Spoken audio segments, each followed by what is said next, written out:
If you've played Destiny or its sequel, and if you're playing or are planning to play Anthem, I'll assume you have, then you'll be familiar with its engram system, whereby loot above a certain rarity drops us to what is essentially encrypted data that needs decrypting into a replica of a weapon, either legendary or exotic, from Destiny's storied past. It sounds like sci-fi hokum, sure, but it also presents a cast-iron, canonical reason why you can't see what the best loot is straight away.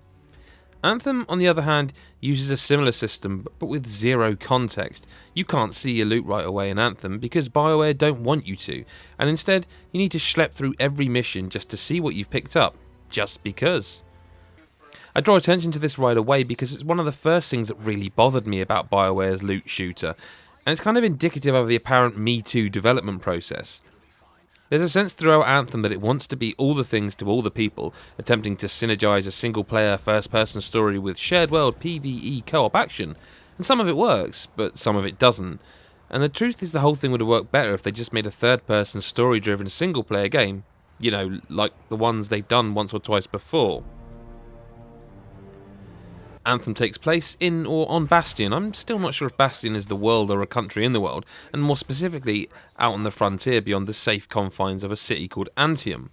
The world is a dangerous place, made even more so by the titular Anthem of Creation, a powerful terraforming tool left behind by a race of godlike entities known as the Shapers. To defend Bastion from forces of evil intent on various nefarious goals, most notably control of the Anthem, the Freelancers exist. The formerly elite paramilitary group fell on hard times 2 years prior to Anthem's story when they attempted to quiet the Heart of Rage, a destructive storm created by the Anthem and powered by a device called the Cenotaph. It's a lot to take in early on, but don't worry, the key takeaway is that you get to fly mech suits around and blow shit up. Your character, simply called Freelancer, whether male or female, is one of the last of their kind, but sadly due to Anthem's lackluster mission design, almost all of the contracts and indeed the critical path story missions involve standing in one place while a bar fills up, flying around to collect glowy things, or solving puzzles so occasional and rudimentary that they will never feel like they belong here. At times there's an undeniable disconnect between what you're doing and why you're doing it, leading to the kind of resignation you expect from something like Serious Sam and not from a AAA title at BioWare's level. It doesn't come with a lack of story because in fact Anthem has lots of story, probably even has too much story, which is why it tends to cram it into every nook and cranny of the depressingly stale Fort Tarsis. It's everywhere in Anthem's hub, scrawled on notes nailed to walls, left on tables, or wrapped in scrolls, and each place you find adds to your cortex, a classic BioWare method of literally handing you chunks of exposition and backstory for zero effort on your part. Indeed, this disconnect comes from the fact that during the cutscenes you're asked to invest in the characters and their plight, but then in the missions you deal with every problem in exactly the same way. You shoot it. Despite a brave mid-game story twist that kind of works and kind of doesn't, Anthem plays it safe, presenting you with a cut-and-paste villain and lots of cardboard enemies to shoot at.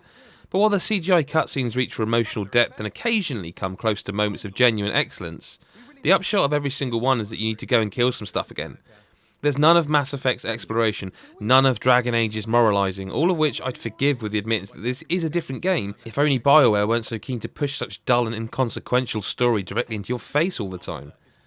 Never is this more compounded than when in Fort Tarsis, a hub filled with people to talk to, 80% of whom bring nothing to the game beyond more backstory and padding. They give you dialogue choices that, aside a few rare occasions, don't affect anything at all. Take a game like Skyrim, for example, and calculate how many NPCs offer absolutely nothing but prattle. How many NPCs don't drop some kind of hint towards some place worth exploring or some other character worth talking to? It's not many, comparatively, and even the ones that don't add anything are mostly entertaining. BioWare have added to their version of this in Fort Tarsis as yet another way of trying to please everyone, and it's just boring. Out in the world beyond Fort Tarsis, Anthem opens up considerably. I played the bulk of the game post Day 1 patch, which means the annoying tethering that forced teleports players together is less noticeable, but it's still there, and it's still one of the biggest issues with the mission design. You are thrust into a beautiful, open world each mission, and then funneled with an almost bullying hand towards objectives. If you want to explore the world, you must do so in free play, which in comparison to the missions is just not exciting. One reason for this is the Javelin itself. The flight is incredibly cool, and it takes a few hours before it fully clicks. Perhaps near a dozen before you've truly mastered the innovative mix between flight and combat. However, for a device created for flight, the Javelin overheats in a distressingly short amount of time. You can compensate somewhat by getting it wet, which for some reason cools it down, but really it's just another example of BioWare giving us something cool and then obfuscating it.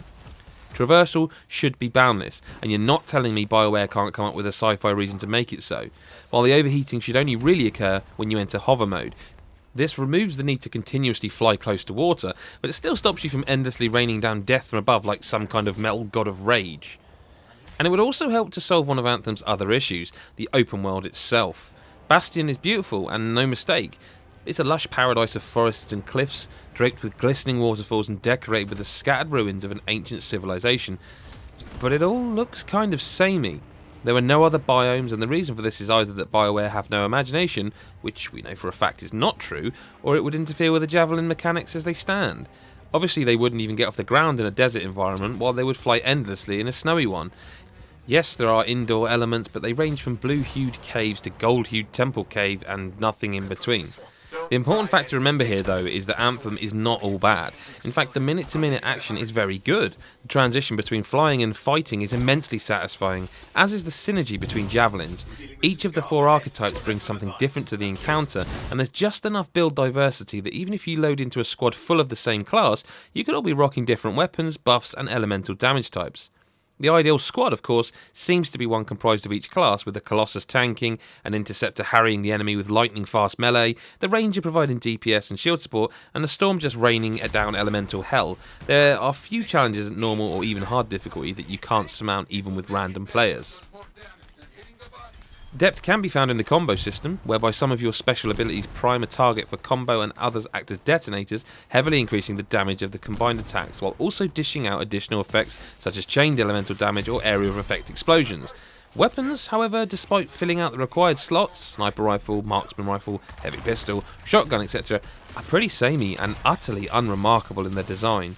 Even Masterworks, the highest tier of loot, just look like reskinned versions of their vanilla guns. There's none of the mystic gravitas of something like Destiny, where the highest tier of weapon feels eldritch, ancient and quest-worthy. Performance-wise, yes, Anthem runs better than the demos, but so it should. Why that's even a point worth mentioning I don't know, but it's important to point out that it doesn't run perfectly, it just runs better. On the X it's consistently stable and gorgeous, on PC it sings with a high frame rate and amazing visuals. On vanilla consoles, however, it struggles with a constant loss of frame rate, rubber banding, and the same disappearing enemy glitch that we saw in earlier builds. It's not unfair to say that Anthem has serious issues, not only technical issues, but deep ingrained issues that will take more than a few patches to fix. The loading screens are numerous and excessive in length, the loot economy is almost non-existent until the endgame, and then 8 out of 10 drops, even at Masterwork level, are trash that don't improve your build. The shooting feels satisfying in and of itself, but inconsistent damage feedback and signposting means you can often be one-shotted on a high difficulty and you'll have no idea how or from where, and the enemy AI is laughable. Enemy ground troops will literally stand in a group in the open and shoot at you. They don't run for cover or even try to move, and enemy javelins can't engage with you. What passes for open world bosses, the Ash Titans, are the same, in that they will stand rooted to one spot and spam the same attacks on a cycle that will one-shot you the first few times until you realise they're easy to avoid. At which point you'll only have the issue that every single higher tier enemy is simply a damage sponge, which only becomes more and more frustrating at those higher difficulties. I went into Anthem utterly hyped and ready to commit, and there are elements of it that are keeping me playing. Despite the poor AI, there is still a nice rhythm to the combat when your group synergizes, and the flight is hugely satisfying regardless of that overheating. The world too is beautiful but limited, and really acts as an appetizer for things to come. But that's the biggest problem of them all.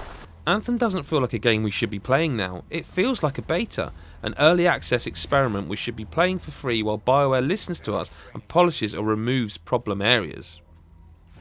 The endgame will continue to grow, and for now I'm still chasing loot and hoping for something god tier, but I'm not hooked, I'm just playing, maybe still hoping to find magic where there is none, maybe still hoping something will click that hasn't already, but that's on me. At the end of the day, BioWare have done the best they can with Anthem. But that may be the saddest thing of all. Destroy the Dominion.